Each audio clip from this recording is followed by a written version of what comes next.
네, 안녕하세요. 빌리어네어입니다. 오랜만에 인사드리는 것 같아요. 5월에는 제가 급격한 하락이 있을 때 시청자 여러분들께서 라이브 방송을 요구하셔서 라이브 방송을 좀 진행을 했었고요. 약속대로 6월에는 제가 조금 더 방송을 많이 할 수 있지 않을까라고 생각을 하고 있습니다.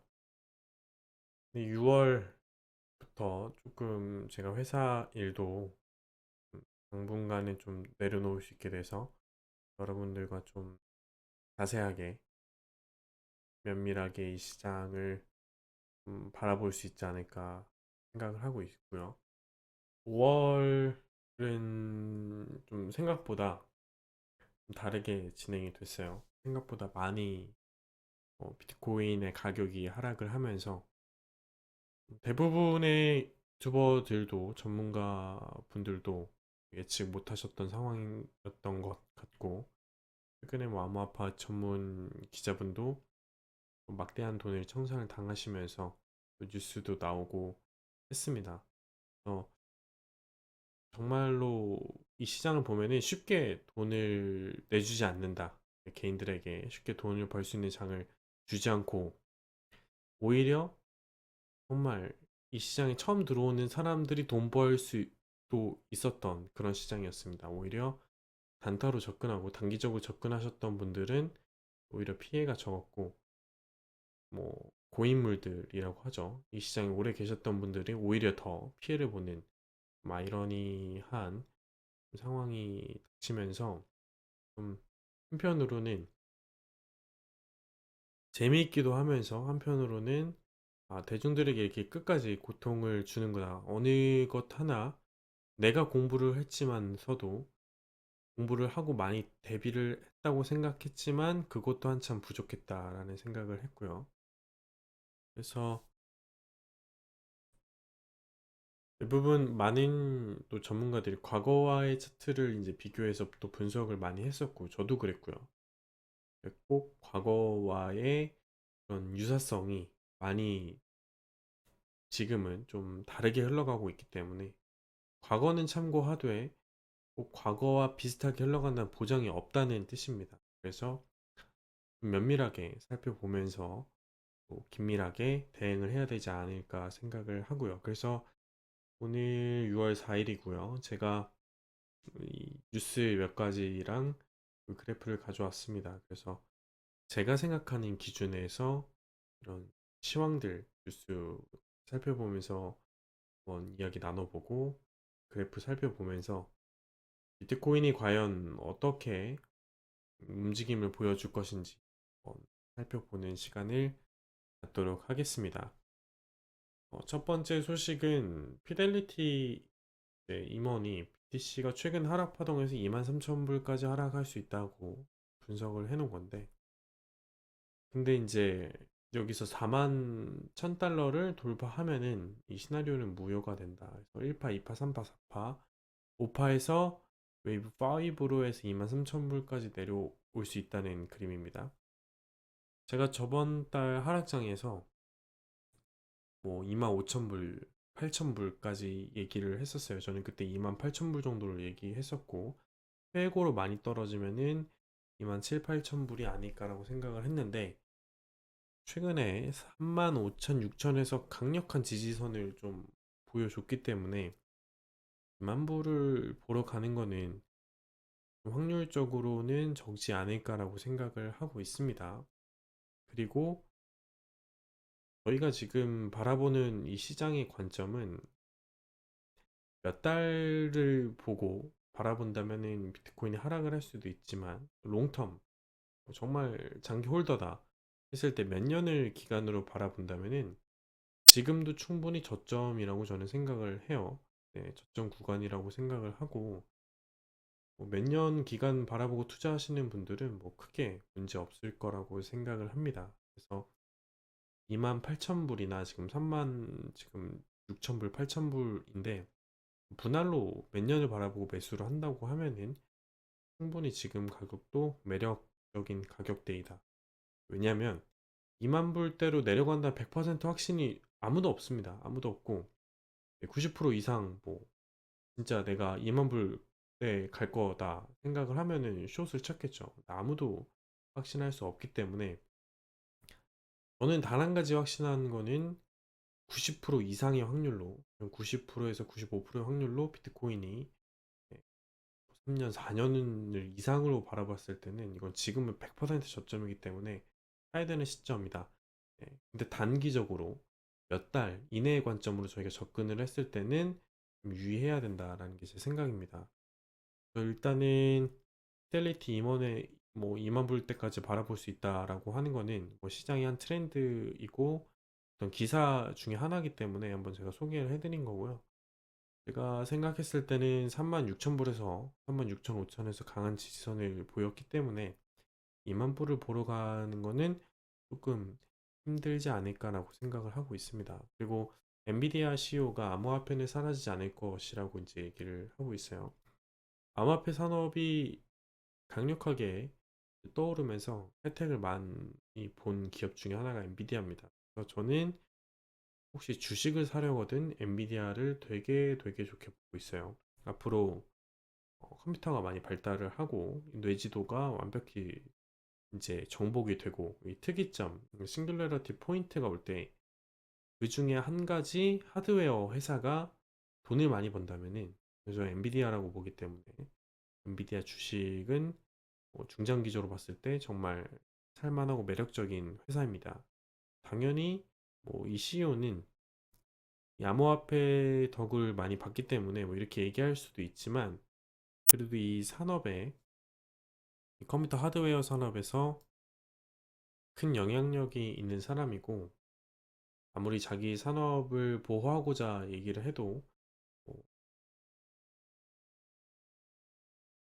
터무니없는 말을 하진 않겠죠.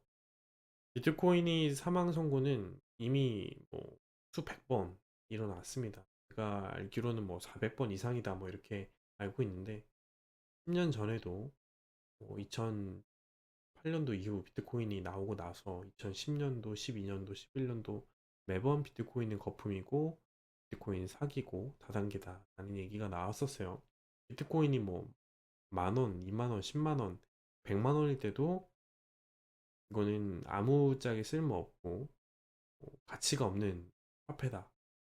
가치가 자체 저장 수단이 전혀 없다. 가격의 변동성이 크다라고 했지만 8천만 원대까지 찍고 지금 4천만 원으로 내려왔습니다. 4천만 원 내려오면 집 8천만 원대 비싸다고 안 산 사람들이 살까요? 사지 않습니다. 네. 그렇기 때문에 결국에는 4천만 원일 때도 8천만 원일 때도 어느 순간 미래에서 뒤를 돌아봤을 때는 그 가격대도 저점일 수 있다는 거. 그게 제 생각이고 뭐 이번 하락을 통해서 비트코인은 이제 폰지 사기의 일종이고 비트코인 암호화폐는 뭐 사라질 것이다. 이렇게 생각하시는 분들이 있으면은 좀 다시 한번 공부를 해보고 또 투자하실 때 내가 정말 어떤 마음으로 투자하는지 그거를 한번 체크를 해보셔야 될 것 같아요. 지금 비트코인이 가장 위협받고 있는 대목 중에 하나가 뭐 환경오염이다 해서 많은 전력을 지금 채굴하는데 소비하고 있기 때문에 환경오염의 주범이다라고 얘기가 나오면서 부정적인 기사들도 많이 최근에 쏟아졌죠. 근데 생각을 해보면 지금 현재 화폐 시스템, 이 정말 가짜 종이로 찍어내는 프린팅 피아트 머니를 유지하기 위해서 들어가는 돈은 비트코인에 채굴해서 들어가는 돈보다 훨씬 더 수많은 에너지와 자원이 낭비된다고 생각하고 있는 사람이기 때문에 전 세계 이 암호화폐 시스템 생태계와 이 전 세계 이 파이낸싱을 통합을 해서 이 블록체인 위 변조가 불가능하고 이 시스템이 물론 뭐 이더리움이나 다른 포스 계열보다는 뒤떨어질 수 있지만 어찌됐든 지금의 이 피아트 머니 시스템보다는 훨씬 더 전 진보되어 있다고 생각을 하고 훨씬 더 친환경적이다라고 생각을 하고 있습니다. 그래서 뭐 각국의 정부에서 CBDC를 발행하면서 특히 중국에서 암호화폐에 되게 부정적인 영향을 내포하고 있는데 저는 결국에 자기 자국 화폐 발행권을 잃지 않기 위한 움직임이고, 저는 어떻게 보면은 성장통과 같은 단계라고 생각을 해요. 하지만 이 대세 흐름은 아무리 해도 막을 수 없습니다. CBDC와 결국에는 이 암호화폐 시스템은 공존하게 될 거고, 그 중간에서 스테이블 코인도 역할을 하게 될 거라고 저는 생각을 하기 때문에, 지금은 여타 있었던 그런 조정 장세라 라는 게 제 생각입니다. 이런 기사를 보면서 제가 생각을 했을 때도. 그리고 저는 이 일론 머스크가 오히려 좀 암호화폐 생태계에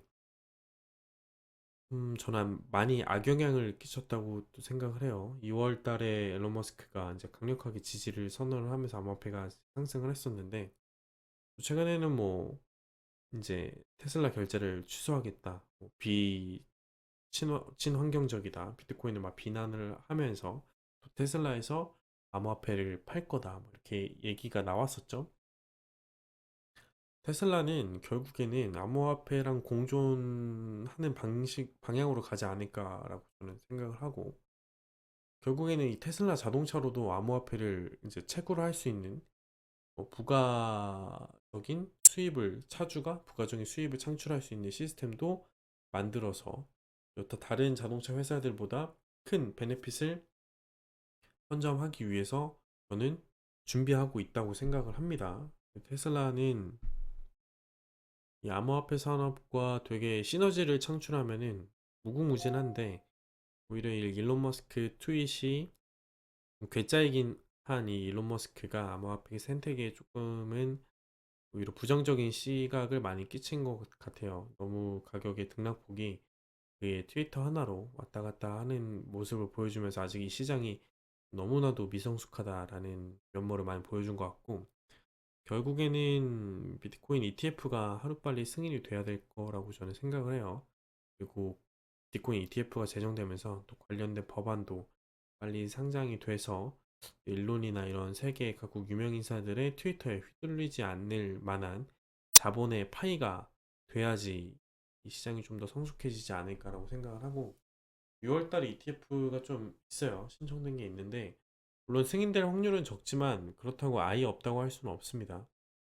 만약에 제가 바라는 시나리오 중에 하나는 이 6월달에 비트코인 ETF가 승인이 되면서 폭발적으로 한번 시장에 그런 게임 체인저가 되기를 바라고 있습니다. 그리고 두 가지 살펴보고 이제 비트코인 그래프 살펴보도록 할게요. 이제 리플 SEC와 지금 소송 중이죠. 그래서 지금 보면은 지금 리플사에서 지금 XRP가 미국이 아닌 해외에서 판매가 이루어졌다는 사실을 확인할 경우 SEC가 리플에 적용한 증권법 5조 위반 혐의가 힘을 잃을 수 있다고 하는 뉴스예요. 지금 만약에 리플사가 지금 해외에서 판매된 게 이제 확인이 되면은 SEC가 소송했던 이유 중에 증권법 위반 혐의 중에 5조가 힘을 잃기 때문에 XRP 리플사가 크게 유리해지게 됩니다. 그러면은 혐의를 벗어낼 수가 있어요. 옛날에 킨토큰 사태 말씀드렸죠. 20배 이상이 상승을 했다고. 이때 용기 내서 지금 샀던 사람들은 돈을 많이 버셨을 것 같아요. 그때 200원대까지 막 떨어졌었는데, 저는 제가 이 리플사 사태 때 리플 관련된 영상을 많이 찍었었는데, 결국에는 저는 리플사가 증권 혐의는 벗을 것 같다라고 말씀을 드렸었고, 그래서 리플이 킨토크처럼 마지막 피날레를 한번 장식해주지 않을까라고 말씀드렸었는데, 그 시나리오는 아직 유효하지 않나라고 생각을 하고, 아직 올해 이번 상승장의 비트코인 상승장은 아직도 끝나지 않고 유효하다라는 또 지금 제 생각입니다. 네, 단 한 가지 좀 걸리는 건요, 바로 이겁니다. 연준 회사채를 매각하고 테이퍼링을 본격화하나. 지금 양적 완화를 코로나 때 많이 실행을 했습니다. 보는 통화량을 또 없이 찍어내면서 그에 비해서 부동산과 주식 등이 가격이 폭등을 했어요. 왜냐하면 통화의 가치가 이루어지니까, 통화의 가치가 떨어지니까 반대적으로 한정적인 자산들이 가격이 오르기 시작을 한 겁니다. 그래서 부동산과 주식이 폭등을 했죠.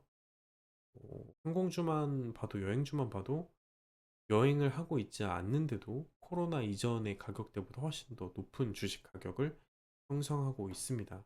이 뜻이 뭔지 좀 보셔야 될 것 같고 테이퍼링이 본격화되면은 일단 명백한 거는 암호화폐 및 주식에는 큰 악재로 작용을 할 거예요.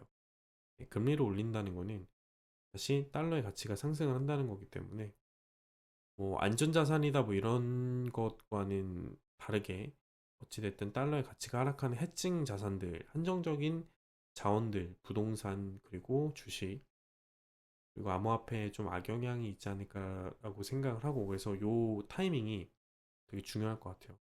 이 타이밍이 본격적으로 다가오면은 뭐 암호화폐 및 주식이나 다른 그런 자산군에 있어서 좀 악영향이 있지 않을까. 아직은 비트코인 상승장은 유효한다는 게 제 생각이고 그 상승장의 종료 시점은 좀 긴밀하게 연준 발언을 살펴봐야 되지 않나라는 게 제 생각입니다. 그리고 마지막으로 비트코인 차트 간단하게 살펴보고 영상 마무리할게요.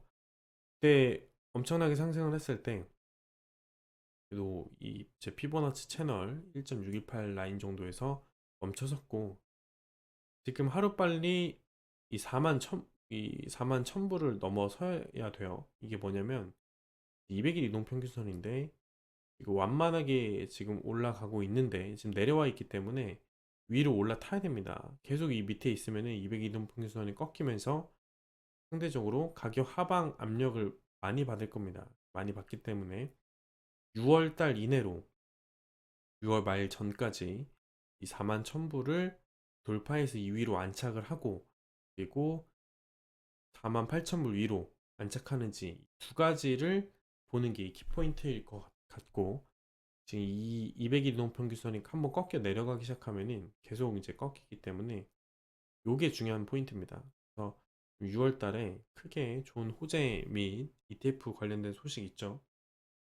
하나가 터져서 200 이동평균선에 올라타줬으면 좋겠고 지금 해시리본에서도 초록불이 계속해서 들어오곤 있어요. 근데 아직 바이사인이 뜨진 않았는데 바이사인이 뜨면은 조만간 가격 상승이 있지 않을까라고 생각을 하고 지금 뭐 MACD 같은 경우는 다 모아놨습니다. 이동평균선은 지금 다 정배열 좀 되어 가고 있는 상황이고 지금 일봉으로 봤을 때는 뭐 RSI가 살짝 위에 있는 상황이긴 한데 일봉으로 한번 다시 한번 보도록 하겠습니다. 일봉으로 봤을 때도 지금 20주 이동평균선은 제가 안 그려놨는데 35주 봤을 때 35주 위에 살짝 안착해 있어요. 35주는 살짝 안착해 있고 7주는 지금 많이 꺾여서 내려오고 있는 모습입니다. 7주 이동평균선 밑으로 꺾여서 내려오고 있는 모습이고 어쨌든 가장 중요한 지표는 아까 일봉에서 제가 보여드렸던 200 이동평균선이고 월봉으로 봤을 때는 지금 두 달이 음봉이 강력하게 하나 뜨고 두 개가 떴는데 여기서 6월 달이 저는 지금 가장 중요할 것 같아요. 6월 달에 얼만큼 가격이 이제 올라가 주면서 5월 달에 내린 하락폭을 얼만큼 회복하는지가 상승장을 계속해서 견인해 나갈지 안 할지 정해지는 음, 그런 달이 되지 않을까라고 생각을 하고 있습니다. 그래서 6월 달 또 타이밍도 좋은 것 같아요. 제가 5월 달 방송 열심히 하는 것보다도 6월 달에 열심히 하는 게 타이밍적으로도 맞는 것 같고 지금 6월 달이 모든 상승장으로 계속해서 이어갈 것이냐 대세 하락장으로 진입을 할 것이냐 지금 그 상황에 놓여 있고 지금 38,000불 8,500불 정도 있습니다. 저는 단기간에 어쨌든 4만 1000불로 올라가는 게 목표라고 말씀드렸어요. 4만 1000불 아까 말씀드렸죠. 아까 여기서 피델리티에서 4만 1000불은 올라가면 상승 랠리 할 수 있다고 그 이유가 200인 농평균선 가격 때문이라고 저는 생각을 합니다. 4만 1000불을 저는 달 초에 좋은 모습으로 지지받으면서 올라가고 있기 때문에 6월 중순쯤에는 41,000불 넘어서지 않을까. 그리고 급격하게 다시 한번 상승 랠리를 시작하지 않을까라는 게 제 생각입니다. 아까 영상 초반에 말씀드렸던 제 생각이고, 아직은 시간이 많이 남아 있습니다. 많이 남아 있고, 뭐 물리셨던 분들은 어쨌든 중장기적으로 생각하면은 탈출 기회는 있을 거예요. 다만 너무나도 제가 항상 말씀드렸죠. 항상 메이저가 기준 포트폴리오가 돼야 되고, 비트 비중을 항상 가지고 있어야 되고, 이더리움, 뭐 라이트코인 이런 코인들에 물리신 분들은 상관이 없는데, 말도 안 되는 그런 코인들에 물려 계신 분들은 좀 경계를 하셔야 될 것 같고, 좀 포트폴리오를 바로잡는 시간이 필요하지 않을까라고 생각을 합니다. 6월 오늘 첫 번째 방송은 제가 뭐, 뭐 차트에만 집중적으로 말씀드린 게 아니라 전반적인 암호화폐 뉴스 그리고 차트를 이제 두루 제가 설명을 드렸는데, 6월 달에는 자주 영상 올리면서 여러분들에게 소식 전할 수 있었으면 좋겠습니다. 제 오늘 영상이 도움이 되셨으면은 좋아요와 그리고 영상 알람 채널 알람 설정 부탁드리고, 시간이 되시는 분들은 광고 시청까지 해주시면 더할 나위 없이 감사드리겠습니다. 앞으로 좀 더 자주 뵙도록 하겠습니다. 감사합니다. 지금까지 빌리오네어였습니다.